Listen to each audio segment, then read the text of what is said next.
Sebuah kabar yang bikin gue kesel sekaligus miris. Jujur gue gregetan Edun nih denger berita ini nih. Kekecewaannya muncul gara-gara Persipura gagal promosi, yang kayaknya emang belum waktunya untuk promosi. Dan rasa mirisnya muncul gara-gara terjadi keributan pasca kegagalan tersebut. Aduh, ini kenapa sih Kaks, Pace, Mace, kenapa ini?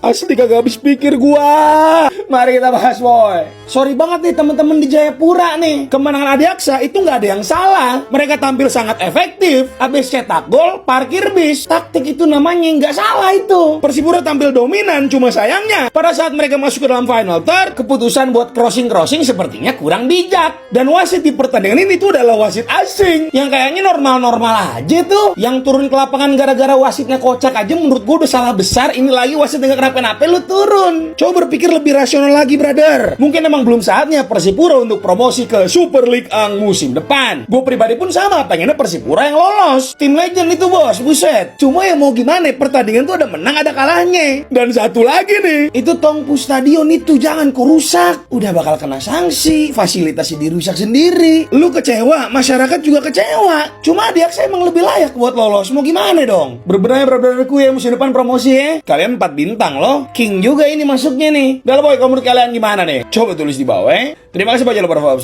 Bye. Persipura Jayapura terancam sanksi untuk musim depan. Ya, di pertandingan antara Persipura Jayapura berhadapan dengan Adiaksa FC Banten dalam laga playoff Liga 1, yang mana Persipura Jayapura menelan kekalahan dengan skor tipis 1-0.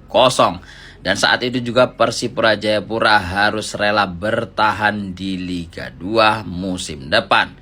Namun yang dilakukan oleh para supporter yang mana tidak terima tentang hasil yang diraih oleh Persipura Jayapura, mengeluapkan kekecewaannya dengan cara masuk ke stadion.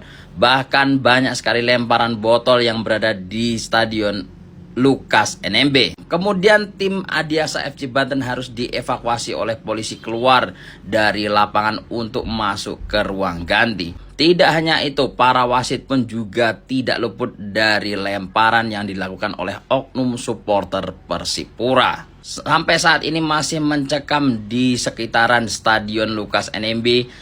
Kemungkinan sanksi yang akan didapatkan oleh Persipura Jayapura adalah tidak dihadirinya penonton di Liga 2 musim depan seperti Persela Lamongan. Dan kemudian yang pastinya denda yang akan diterima oleh Persipura.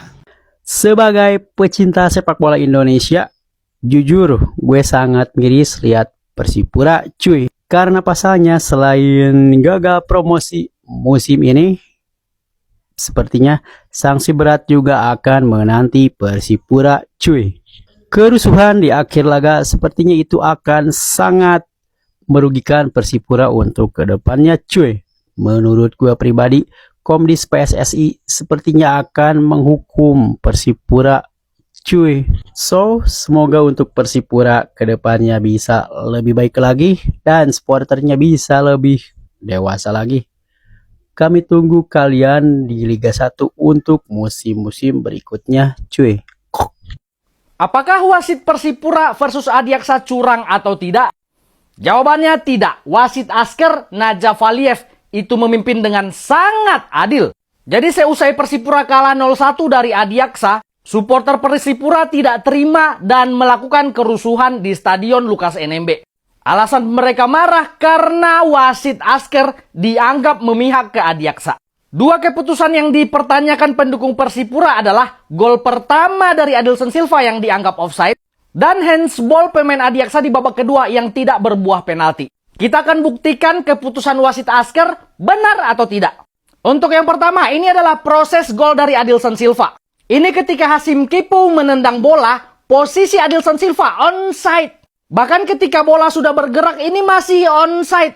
Jadi fix gol Adilson Silva itu onside. Kemudian yang kedua, handsball pemain Adiaksa. Kenapa tidak berbuah penalti untuk Persipura? Ya jadi proses handsball itu, umpan Fernando Pahabol, itu diintercept oleh pemain Adiaksa. Nah ini dia mengintercept dengan kaki kanan, tapi kemudian bolanya memantul dari kaki kena tangan. Nah ini kenapa tidak berbuah penalti? Jadi di aturan IFAB tentang handsball ada namanya ball to hand. Jadi pelanggaran handsball yang tidak merupakan pelanggaran. Saat kapan? Nih, memainkan bola dengan bagian tubuh lain dan bola kemudian mengenai atau memantul dengan lengan sendiri. Ball to hand. Di sini pemain Adiaksa mengintersep bola dari Ferry Pahabol. Tetapi bola memantul ke tangannya dari kakinya. Jadi secara aturan memang bukan penalti. Jadi kesimpulannya wasit Asker sudah sangat fair, sangat adil. Bahkan harusnya Persipura itu terkena kartu merah setelah Bima Ragil itu menendang Adilson Silva dengan tapak kaki. Tetapi wasit Asker memberi kartu kuning. Jadi clear ya, wasit Asker tidak curang. Salam Di Matteo. Ya, Persipura Mania dimanapun berada, ya jadi memang hasil semalam ini sangat menggoyak hati atau sangat mengecewakan. Tapi ya, itulah sepak bola. Jadi di sini saya mau menyampaikan rasa kecewa saya untuk teman-teman supporter fans Persipura Mania yang ada di stadion, yang mana sudah membuat kecewa. Jadi menurut saya pribadi ini pertandingan tidak bikin kami turun Liga 3 dan tidak membuat Persipura itu menjadi klub kecil. Jadi sejarah tentang bintang 4 dan prestasinya itu tetap ada di benak kita dan tetap Persipura itu adalah klub besar. Nah, soal kalah dan menang itu biasa. Jadi memang saya akui bahwa untuk pertandingan tadi malam memang ya Persipura tidak bisa memanfaatkan peluang yang ada. Jadi ya memang wajar untuk bisa walaupun 1-0 Persipura kalah. Jadi memang dengan hasil itu ya berarti harus musim depan itu harus dominasi Liga 2. Jadi dari awal sampai akhir harus di posisi 1 supaya tidak perlu ikut playoff lagi kayak begini. Jadi langsung lolos Liga 1 begitu. Nah, jadi yang saya sesalkan untuk para fans itu, kenapa kalian merusak fasilitas yang ada di stadion itu. Jadi dulu pada saat di stadion lama itu hanya kapasitas bahkan tidak sampai 20.000 yang nonton itu.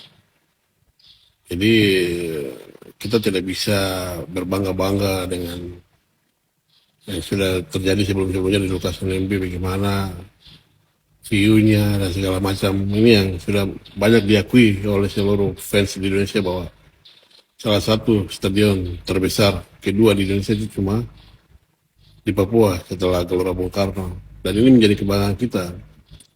Yang saya sesalkan itu kenapa sampai setelah kalah kecewa baru malah huru-hara kasih rusak fasilitas di stadion, sampai ada yang saya lihat itu bench pemain duduk itu dia punya itu lain-lain sudah ini rumput sama batu sampah-sampah semua lempar ke dalam. Nah, ini dengan secara otomatis itu kalian sudah merendahkan Persipura serendah-rendahnya begitu.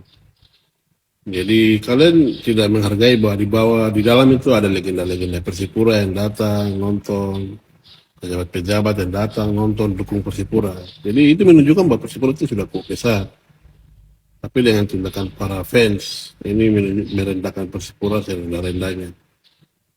Jadi saya berharap untuk teman-teman jangan sampai nanti setelah lihat begini tiba-tiba Persipura dapat sanksi dari PSSI atau dari FIFA. Nah ini yang bahaya. Makanya itu untuk kali ini saya kecewa terhadap fans Persipura yang malah ada mobil dibakar lagi. Nah ini kan sudah terlalu di luar jalur begitu. Maksudnya, saya kecewa. Dan ini juga Persipura Mania dari kecil segala macam, tapi pertandingan kali ini itu tidak merendahkan Persipura begitu. Tetap Persipura tetap klub terbaik, hanya memang perlu penyesuaian untuk sampai di Liga 1 kembali. Jadi saya tetap optimis. Saya percaya bahwa musim depan pasti lebih baik karena dukungannya sekarang sudah bukan main-main. Tapi yang saya kecewa tuh fans supporter, kenapa fans Persipura Mania kenapa kasih rusak fasilitas di Stadion Lukas NMB. Sayang sekali. Sayang sekali. Ya, itulah tadi teman-teman ulasan dari netizen pecinta sepak bola Indonesia ya teman-teman, tentang kericuhan yang terjadi di playoff ke Liga 1 ya teman-teman, yakni pertandingan antara Persipura Jayapura versus Adiaksa FC yang berakhir dengan kemenangan Adiaksa FC 0-1 yang dicetak oleh striker Adiaksa FC yakni Adelson Silva. Dan ya, setelah pertandingan, supporter Persipura tidak terima ya teman-teman dengan kekalahannya, dan ya, stadion menjadi chaos, fasilitas dirusak, bahkan menjalar sampai keluar stadion ya teman-teman, dan membakar beberapa fasilitas, bahkan termasuk membakar sebuah kendaraan ya teman-teman. Dan ya, itu sama sekali tidak bisa dibenarkan ya teman-teman. Kita harus evaluasi sendiri ya, para supporter pecinta klub-klub yang ada di Indonesia. Jangan sampai ini terulang ya, karena yang dirugikan adalah diri kita sendiri. Dan bahkan untuk negara sendiri yang dirugikan karena beritanya tersebar luas ya teman-teman. Bahkan tidak mungkin sampai ke luar negeri berita hal negatif ini. Dan ya, sekali lagi kita harus evaluasi diri masing-masing untuk para supporter Indonesia, karena pertandingan ya, menang kalah suatu hal yang biasa ya teman-teman. Jadi kalau merusak fasilitas ini, kita sendiri yang rugi sebagai supporter yang kita dukung. Dan ya, saya juga tidak mengerti karena mengapa playoff seperti ini tidak diadakan di tempat netral ya teman-teman, kecuali dilakukan secara home away. Itu baru ada istilah kandang tandang ya, tetapi ini kan satu pertandingan saja istilahnya. Jadi kenapa meski memilih bermain di stadion Persipura Jayapura, yakni di stadion Lukas NMB, karena ya, seperti inilah kalau tuan rumah tidak menang ya, istilahnya seperti dulu ya, kemungkinan akan kericuhan terjadi. Dan seandainya pertandingan diadakan di tempat netral, kayaknya itu lebih bagus ya teman-teman, apapun alasannya. Tetapi ya, kita lihat saja nanti di musim ke depan. Semoga PSSI atau Indonesian League bisa berbenah untuk hal semacam ini, bisa dijadikan pelajaran di musim mendatang. Oke, sekian dari saya. Terima kasih. Salam sepak bola.